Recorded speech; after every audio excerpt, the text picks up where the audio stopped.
you guys are awesome. So camp was great.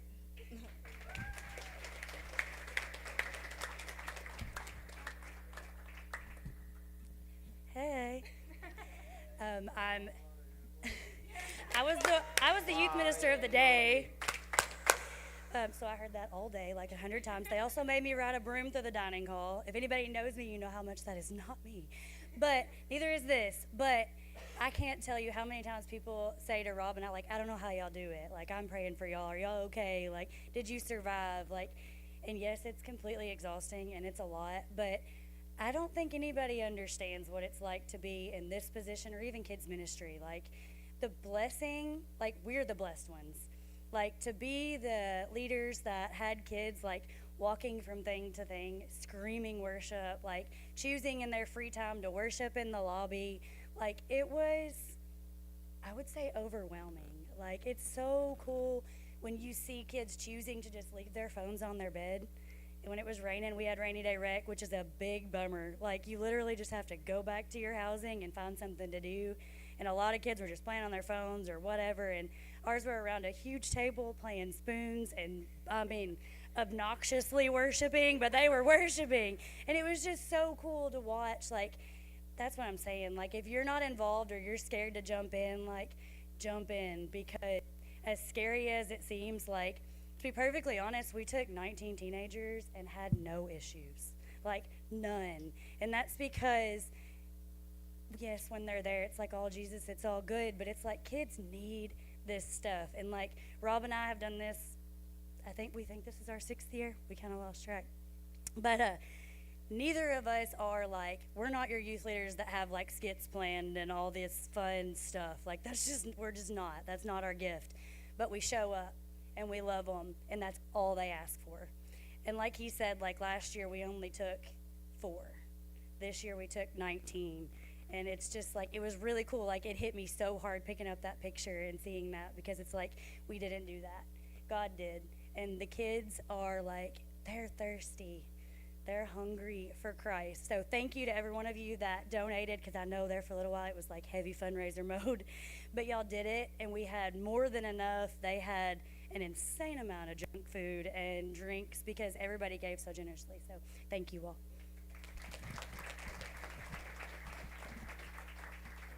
I also want to say one more thing about worship. During the sermon, when we were worshiping,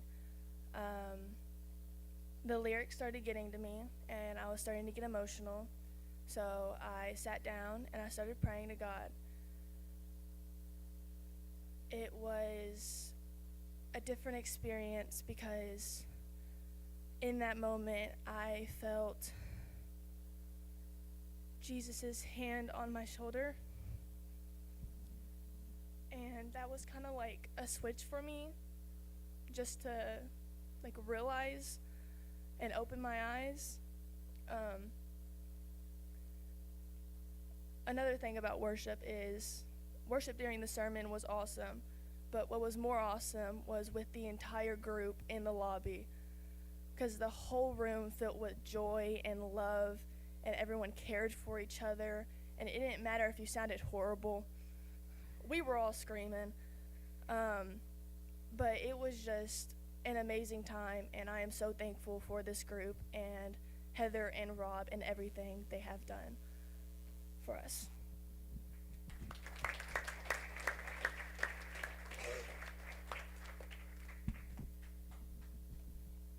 All right, Nick, your turn.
Wow.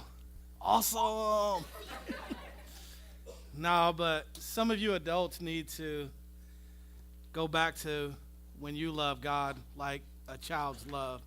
And it's just amazing to see each and every one of you experience God's love in a tangible way, in that we was the youth group who was worshiping loudly, who was worshiping together. And I just think as parents, if you're sitting here and you got kids that are teenagers and kids that are middle school through high school, get them here on Wednesday nights. Get them here to be in community with one another. Like Braxton said, he remembers when there was just 4 of them. And now there's 20 of them. And they're like a big family. And I had to go pick them up yesterday. 6 of them rode back with me. And let me just tell you, they was worshiping, and I heard those sounds. And half of them couldn't sing, but as soon as they got in the car, they said, "Hey, can we turn on gratitude?" And 2 minutes later, I had ungratitude. Well, I'm just kidding. But it was neat because a car full of teenagers wanted to worship together. And I heard this the other day, and it hit me. We often say, "Show me your friends, and I'll show you your future," right? And this pastor said, "Show me your kids' friends, and I'll show you your kids' future." And that really hit me because oftentimes we think, "Hey, just show me let me see who you hang around with. I'll show you your future." No, show me who your kids are hanging around with, and I'll show you their future. So get your kids in church. We have church on Sundays and church on Wednesdays. That's a maximum 3 hours a week. That's 3 hours a week. Don't act like that's exhausting. It's 3 hours a week that you can get them here. It's 3 hours a week that you can commit to, "Hey, I'm going to have you there on Wednesday night and Sunday morning." Do you know how vital that is for them? Because if we can do everything else, run them everywhere in God's creation, we can get our kids to church, right? Amen? All right, I'm going to pray. Father, I thank you for today. I thank you for this youth. I thank you that all the money was raised. I thank you that there was an eternal impact. I thank you that they worship freely. I pray that it continues far after camp. I pray that revival sparks through them. I pray that they know that they are the next generation who's going to carry the baton. And I pray as a church, we invest in them, that we invest in kids ministry, and that we don't see it as a burden but a joy. In Jesus' name, amen. So for me and my family, last week we was in Oklahoma, and we did a lot of new things like visit the zoo and visit the Oklahoma City bombing monument, which had me in tears. And we got to watch some softball. But while at the hotel, the kids swarmed the breakfast bar. We had church right in the middle of the lobby, so that was one of my favorite experiences. As a softball team, on Sunday morning, we had church right there in the hotel lobby. And I got to watch Christopher and the other kids play hide and go seek. And watching Christopher play hide and go seek is the funniest thing ever, because he will hide in the most obvious spot on earth. Him and Creighton were playing, and I'm like, "Christopher, hide there." He's like, "No, I'm going to hide here." And it's like hiding beside this pulpit, right? That's what he does. And Christopher will hide in the same spot over and over and over again, because the truth is, he thinks that he will get lost, or that no one will be able to find him if he hides in a hard spot, and he doesn't like that. Christopher doesn't like the idea of being alone by himself with no one around. Another truth is, some of us have felt the same way in real life. Whether you would admit this or not, some of us at one point have felt so lost that we thought it was impossible to be found. Anybody ever felt like that? Raise your hand. You're not alone. Some of us have felt so low that we couldn't see ourselves being pulled up. And some of us have been so broken that we felt like it was impossible for us to be put back together. But what if I told you this morning that Christ has no problem finding you anywhere? that you were never, ever too far gone, and you have never done too much, or you were never in too low of a place for him to pull you out of? What if I told you this morning that Christ knows exactly where you're at? Christ knows exactly what you're facing, and Christ knows exactly what you are going through. This morning, if you're in a season of doubt, if you're in a season of struggle, here's what I want you to realize: that Christ sees you, that Christ is with you, and that you are never alone. No matter how dark of a season that it may seem like, here's what I want you to know: you are not alone. No matter how hard it may be, you are not alone. No matter if everyone else leaves you, you are not alone. How do I know this? Our verses this morning show me that if Jesus found this blind man, that it's enough evidence that Jesus can find you too. If you have your Bibles this morning, we're going to be in John chapter 9, verses 35 through 41. John chapter 9, verses 35 through 41. And it reads, Jesus heard that they had thrown the man out. This formerly blind man, he got thrown out. And when Jesus found him, he asked, do you believe in the Son of Man? Do you believe in the Son of Man? And the formerly blind man said, who is he, sir, that I may believe in him? Jesus answered, you have seen him. In fact, he is the one speaking with you. And I love this response. I believe, Lord. And he worshiped him. Jesus said, I came into this world for judgment, in order that those who do not see will see, and those who do see will become blind. Some of the Pharisees who were with him heard these things and asked him, we aren't blind too, are we? If you were blind, Jesus told them, you wouldn't have sinned. But now that you say we see, your sin remains. If you are new here for the last month, we've been going through John chapter 9, verse by verse, and today we're finishing up the chapter.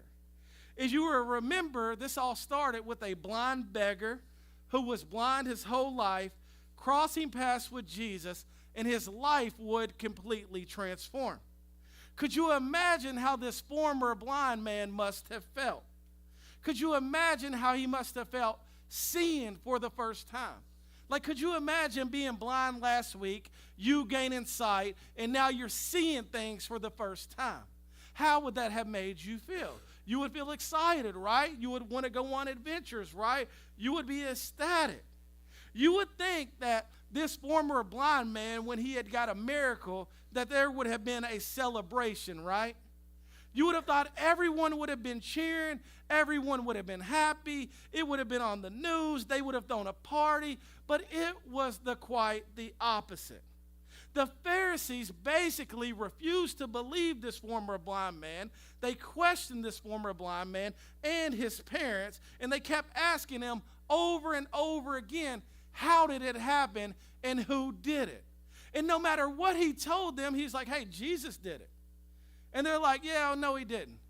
And he's like, I don't know, but I was blind. And then they asked his parents, hey, is this your son? They're like, yeah, he was blind before. But no matter what he told them, they questioned him even more. And it got so intense that in the verses Rob preached last week, they threw this former blind man out and got rid of him. They threw this former blind man out for receiving a miracle. They said, hey, get out of here, you're wicked. Get out of here, you're a sinner. They threw this, what should have been celebration, turned into condemnation. What should have been a moment of a joy turned into a burden on this man, almost as if he was supposed to apologize for being healed. Almost as if it was like something that shouldn't have happened. Like it became this big spectacle and it became this big thing, so much that it takes up a whole chapter of the Bible. And all because this former blind beggar didn't conform to what they wanted to hear. They basically said, you are not welcome here. You are not welcome in our country club. We don't want anything to do with you. And I know from experience that can be a very lonely place. Being alone can be a very lonely thing. You can be a room full of people and still feel alone. You can be in a large crowd and still feel alone. You can be involved in church and you can be serving in church and still feel alone. Anyone ever went through that? Just feeling alone. Just being alone. And here this guy was. He found freedom and hope. And imagine for a second if this was you. And you found freedom and hope. And you received new sight. You had never been able to see before, but now you can see for the first time. And your life was completely transformed. And you want everyone to know about it and everyone to experience it. And you show up and it's rejection at home. And it's rejection at work. And it's rejection among your friends. And sadly, in some cases, it's even rejection in religion. But here's what I want you to know. If the whole world rejects you and Jesus invites you in, you are in good hands. If the whole world rejects you, but Jesus invites you in, then you are in good hands. And if the whole world turns its back on you and Jesus is right there, then you are going in the right direction. You ever heard that old song, the cross before me, the world behind me? What's it say? No turning back, no turning back, no turning back. If the whole entire world, your friends and your family, turn their back on you and Jesus is right in front of you, then you, my friend, are going in the right direction. And it doesn't matter how much of a dark season you're in, it's never too dark for Jesus to find you. What was Jesus' response to this man being thrown out? It's one of my favorite parts of this passage. In verse 35, it says this, that Jesus had heard that they had thrown this man out. Word had got to him, right? That this man had been thrown out by the Pharisees. And Jesus went and found him. And Jesus went and found him. Jesus didn't just sit idle while this man had got thrown out. Jesus himself went and found him. And when he found him, he asked him this question. Do you believe in the Son of Man? Do you believe in the Son of Man? And here's what I want you to notice this morning. Did it say that this man believed in Jesus first and then Jesus found him? Nope. Does it say that this man did good things and good works first and then Jesus found him? It doesn't. Does it say that this man was looking for Jesus and then Jesus found him? It doesn't say that. Instead, it says that when Jesus heard that this man had been thrown out, Jesus went and found him. You know why? Because it was grace that crossed paths with him when he was physically blind, and it's grace that is crossing paths with him being spiritually blind. Jesus went looking for him. He went searching for this former blind man, and Jesus found him. It's always, church, grace alone. It's always grace alone. This former blind man wasn't looking for Jesus. Jesus was looking for him. When he had got thrown out and was in a lonely place, Jesus showed up right in front of him. And he said, I'm right here. And that is why C.S. Lewis refers to God as being the hound of heaven. C.S. Lewis refers to God as being the hound dog of heaven. And he says, much like a hound dog, God kept tracking him down when he was lost. So it's not, hey, when you decide to start looking for God, God looks for you. God always has his eyes on you. It's not when you decide to show up to church that God shows up. You don't meet God in the middle. God is always pursuing. God is always on the way. God is always right there. This is not some 50-50 thing. God is always pursuing his children. God is always pursuing the broken. And you, my friend, this morning, no matter how dark it may seem, you are not too lost for God to find. You know how I know that? He brought you here this morning. He brought you here this morning. And since crossing paths with Jesus, the blind would not just gain new sight physically, but even more than being able to see physically, he was about to receive an even greater gift to see spiritually. He was about to receive an even greater gift of seeing spiritually, of seeing Jesus for who he truly is. So when Jesus asked this former blind man this question, do you believe in the Son of Man? He answers in verse 36 with, who is he that I may believe in him? Who is the Son of Man that I may believe in him? And that's because this blind man didn't know. He didn't know the answer. So he answered it honestly, but he asked the right question to the right person. Who is the Son of Man so that I may believe? And Jesus answered him in verse 37. You have seen him. So think about a week ago he couldn't see. A week ago he couldn't see. And now Jesus is saying, look, you've seen the Son of Man. In fact, he is the one speaking to you. Imagine a moment of grace, how he must have felt. The Son of Man is standing right in front of me. The Son of Man came and found me. And how did this man respond? He is now seeing Jesus clearly. His eyes are wide open. And just like the rest of us, he is at a moment of decision. He has to make a decision, right? Do I believe in the Son of Man, or do I keep trying it my own way? Do I follow in his plan? Do I trust him? Because this was a moment of trust, right?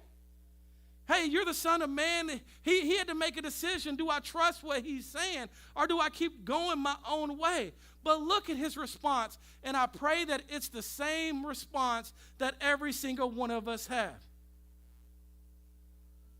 All right, Jesus. I pray that it's the same response that all of us have in this room. Verse 37, he said these words, I believe, Lord. I believe, Lord. And he said, and he worshiped him. I believe that you are the Son of Man. I believe that you are who you say you are. And he worshiped him. What I love about this moment is his belief in Jesus was followed by immediate worship. He didn't figure everything out first before he worshiped. He didn't have all of his questions and have everything in order first before he worshiped. He didn't say, well, let me go get my affairs in order first and then I'll worship you. No, belief in Jesus was followed by surrender and worship. And when you looked up what worship was when they wrote that, it said that he would have fell straight on his face at Jesus' feet. It was an act of humility, like, whoa, I believe in you, and I'm laying at your feet, and I'm going to worship you. And that is because belief should always be followed with worship, right? Like if I believe my team, the Cowboys, are going to win the Super Bowl, guess what? That's going to drive me to do certain things. It's going to drive me to have a suit. You might be like, he's lying, ain't going to win. He's foolish, right? But if I really believe that, if you really believe Louisville's going to win today, I was just messing with my good friend John. If you really believe that, you're going to do certain things that reinforce that belief, right? You're going to do certain things that reinforce what you already believe. And because he believed in Jesus, his reinforcement of that belief was, let me lay down at your feet. Let me completely surrender. Let me worship you. And notice, I love again that it didn't say that he said, let me go get all my orders right first. Let me go clean my life up first. Let me go check on, if that's okay first. No, but instead he said, no, I believe and he worshiped. I believe and I worship. The reality, though, is there are plenty of people in here who have no problem with their physical vision, but they have a lot of problems with their spiritual vision. There are a lot of people in church every Sunday who have no problem with their physical eyesight, but can't see anything in the spiritual realm. There are plenty of people who have their eyes wide open to everything of the world, but their eyes shut to the things of God, right? There are plenty of people every Sunday who can see everything very clearly, but what God is showing them, but what God is revealing to them, right? And that's why you always say, well, I wish God would show me something. I wish I could see what God is doing. And the question I always have is, are you looking? Are you paying attention? Are you too distracted with your radio and everything else going on that even if God was showing you something, would you miss it? Would you miss it?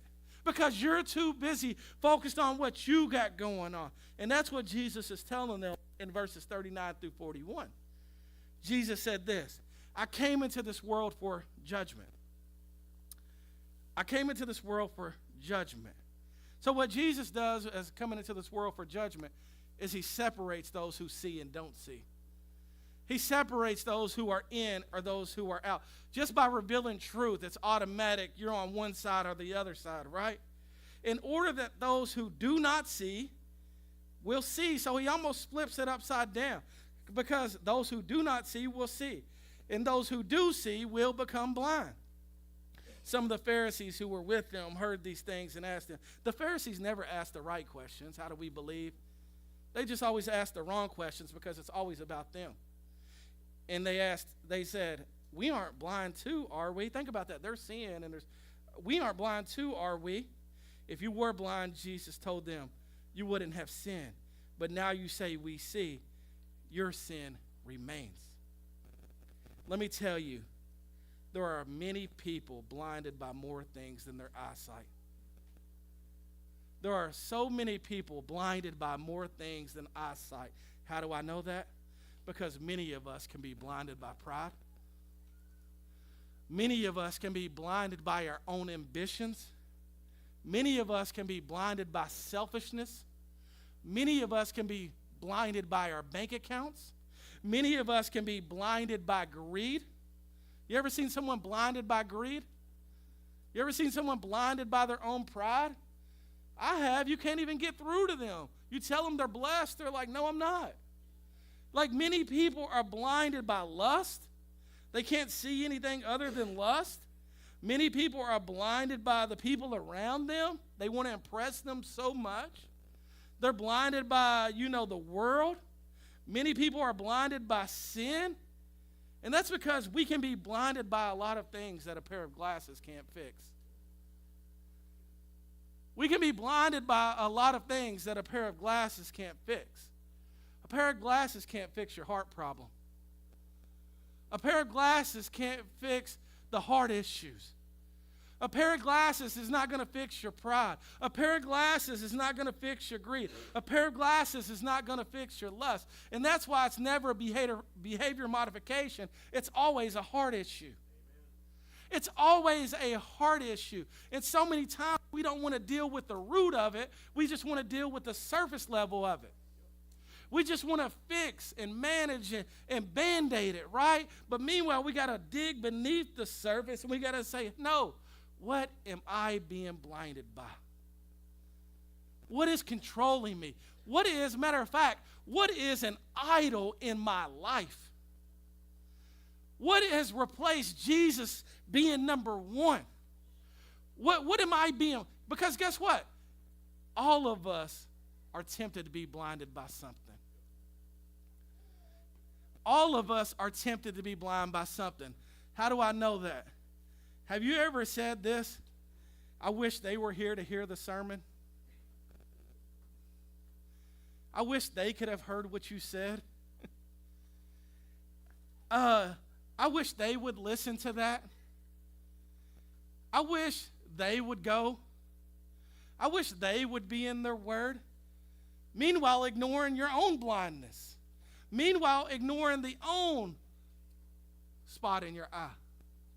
Meanwhile, ignoring that you need help just as much. And we can be experts of seeing everyone else is blinded and not so much look at our own. We can be experts at seeing everyone else's problems while ignoring the own sin in our lives. The church can be experts of pointing out everyone else's wrongs, while meanwhile always putting their wrongs under the rug. And that is why for so long everyone said the church was hypocrites, right? Because they would be experts at, you're doing this, you're doing that. Meanwhile, never checking their own heart. Meanwhile, never checking their own greed. Meanwhile, never checking their own sin. But here's what I want you to know when you come here. Look, we all need Jesus. We all of us need Jesus. All of us have blind spots. And if you're not looking out for your blind spots, here's the warning. You will wreck. You will wreck. When I was in Oklahoma, Jonna forgave me for this, I didn't see this big medium in the road. I didn't see this big, it was like it jumped out at me. And it was like, I thought we got hit by another car. It was so hard. But guess what? It was in my blind spot. She's like, how could you not see that? You're never driving again. And then I had to drive all the way home. You're never driving again. But because it was in my blind spot. And just like in real life, in the spiritual realm, all of us have blind spots. All of us have blind spots in our life. And that's why we need people around us that say, hey, can you take a look at how I'm living my life? Can you take a look at the things I'm doing? Can you hold me accountable? Do you see any blind spots in my life, right? We need people around us that take a look, because sometimes in pride, we just don't see it. Sometimes in pride, we think if they just became more like us, then we would all be okay. And sometimes in pride, we see everyone else's sin but our own. We see everyone else's sin but our own. See, what the Pharisee will never admit is they are broken and need Jesus just as much as the next person. They would never admit that they needed Jesus just as much as this blind beggar. They would never confess their sin and never admit that they're truly lost, because to do so would be the realization that they are not perfect. Here's what I want you to know when you walk through those doors. Redemption Place is not a perfect church. Nick Martin is not a perfect pastor. Rob Penny is not a perfect pastor. Lance is not a perfect worship pastor. We are not perfect. We are not perfect. And in community, because we're imperfect, we show one another grace and we point each other to Jesus. We point each other to Jesus because, look, I got blind spots, you got blind spots, and guess what? When we look out for one another and we see those blind spots, we say, get your eyes back in the right direction. Get your eyes back in the right place. And don't be blinded by your own pride that no one can come up to you and tell you you're doing something wrong. You ever been mad that someone told you you did something wrong? Hurts. Even though you was wrong, even though you did it wrong, so I hit the medium. You know what was worse than hitting the medium? Jonna telling me I hit the medium. I'm like, Jonna, I know I hit it. The damage from the medium was it wasn't in comparison to the damage from her. We don't want people to tell us that we did wrong. We don't want people to tell us what we're doing wrong, because we can be blinded by pride. But the question that I want to ask you this morning is, are you the Pharisee in this story, or are you the blind man in this story? Are you the Pharisee in this story? Or are you the blind man in this story? Because both of them were right in front of Jesus. Both of them were around Jesus. But only one of them believed in Jesus. Both of them had the decision to make. But only one of them made the right decision. And why is that? It's because the Pharisee didn't think they were lost. They didn't think that they needed help. They didn't think that they were so broken. They didn't think that they had, blind spots in their life. And that was the thing that kept them from getting the help that they needed in the first place. The blind man, though, he knew he needed help. He knew he couldn't see on his own. He knew that he didn't do anything to change himself. He knew that he couldn't have changed it if he had enough money. He knew that he couldn't have fixed himself by himself. All this blind man did was cross paths with Jesus. And when he crossed paths with Jesus, he made a decision to believe in Jesus, and he worshiped him. So I asked you again this morning, are you the blind man in this story? Are you the Pharisee in this story? Are you the one who says they need help? Are you the one who says, hey, they need your advice? Are you pulling up like the blind man and saying, who's the Son of Man? I believe in him and I worship him. As a worship team, you can come up because that's the decision I'm asking all of us to make this morning. I'm asking you to realize this. You can't come out of the darkness on your own. You cannot come out of the darkness on your own. That you need a light this morning. And this morning, the true light is Jesus Christ. And he's standing right in front of you. What does that look like on a practical level? You must, like the blind man, surrender to Jesus. You must believe in Jesus. You must know that you need Jesus. And you must humble yourself. You must humble yourself and say, hey, Jesus, I'm broken. It doesn't have to be this well-crafted prayer. It doesn't have to be this, college-educated prayer like, Jesus, if you would just so by your grace give me a chance. Sometimes the best prayer is, Jesus, I'm broken, help me. Jesus, I'm lost, find me. Jesus, I don't know where to turn, will you show up? Those are some of the best prayers that I ever heard because guess what? In desperation, Jesus knows your heart and he shows up. He doesn't want to know fake prayers with Jesus, if I do this, will you do that? That's bargaining with God.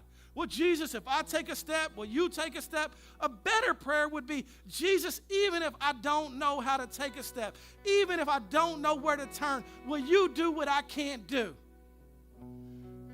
Will you turn on the light in my life? Will you change me from the inside out? And guess what? I believe that he will.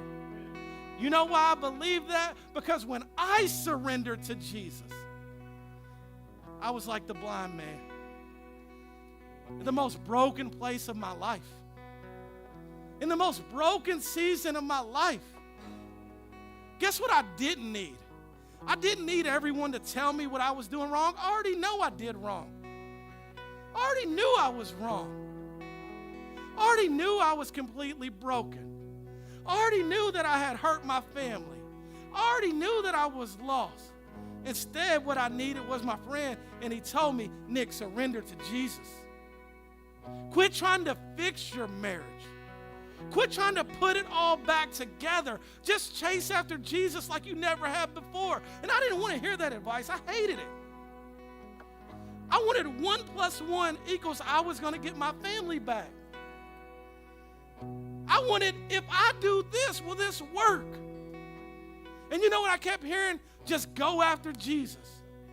Just chase after Jesus and let him do the rest. And you know what I had to do? I just had to go after Jesus.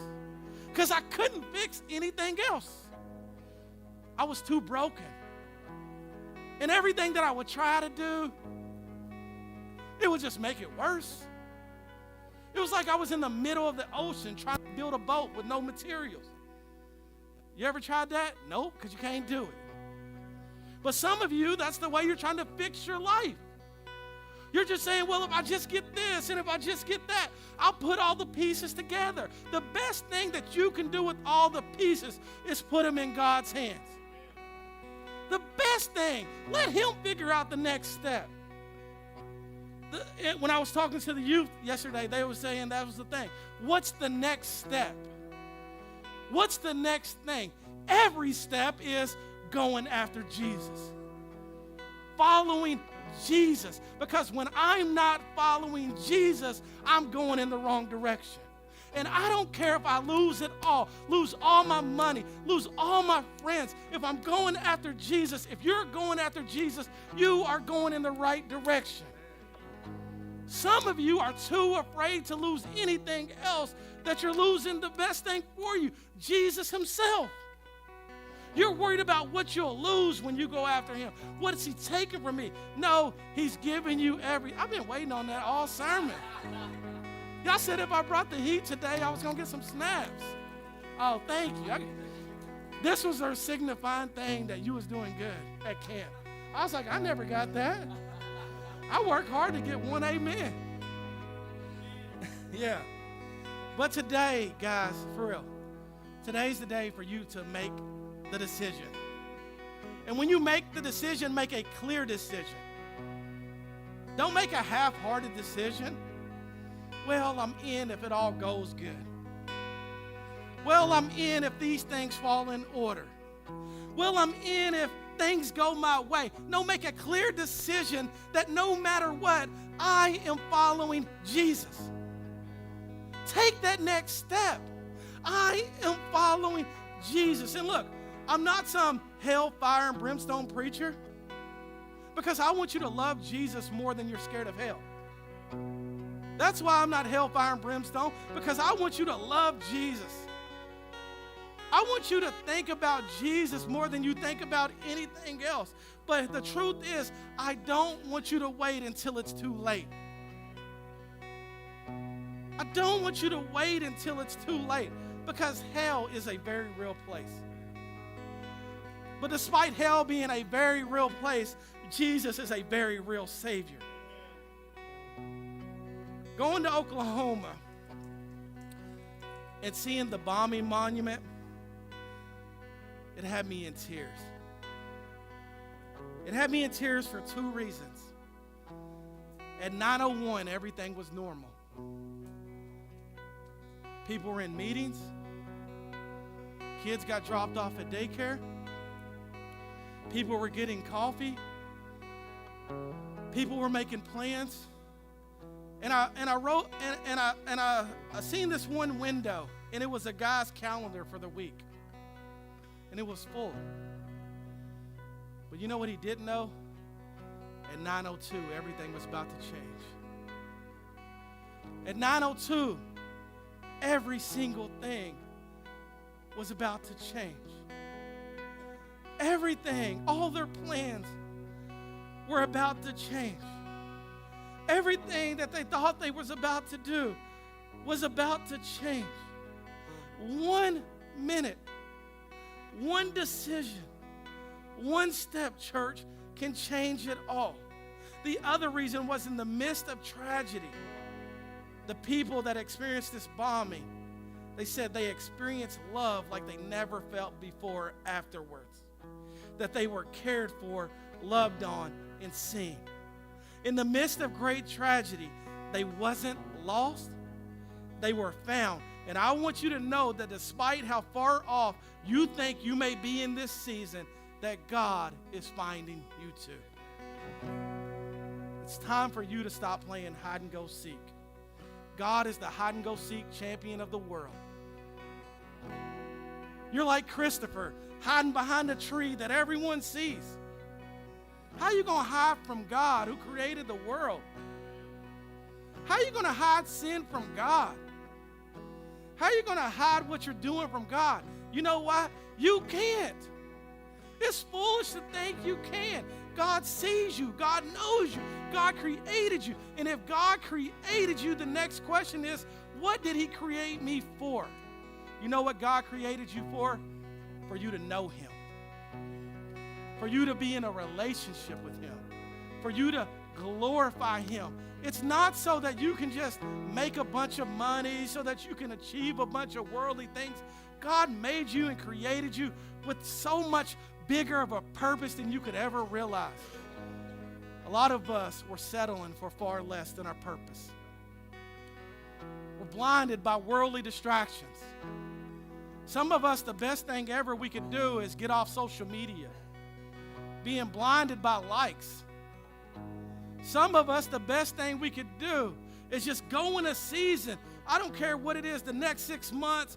Hey, I'm just shutting it all off because I'm going after God. You know what that 6 months will do for you? It will do way more for you than 6 years of you trying to do it on your own. It will do way more for you than you trying to fix, manage, and control. So today's for the day for you to make a decision. Are you going to follow God or not?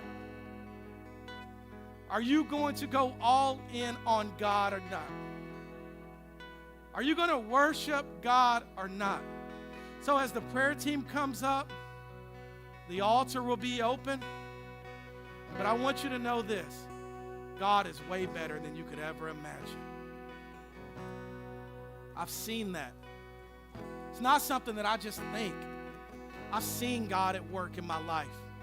I've seen God show up. I've seen God turn it all around. I've seen God take a church who started in the basement, take a youth group who started out with 4, and now they're at 20,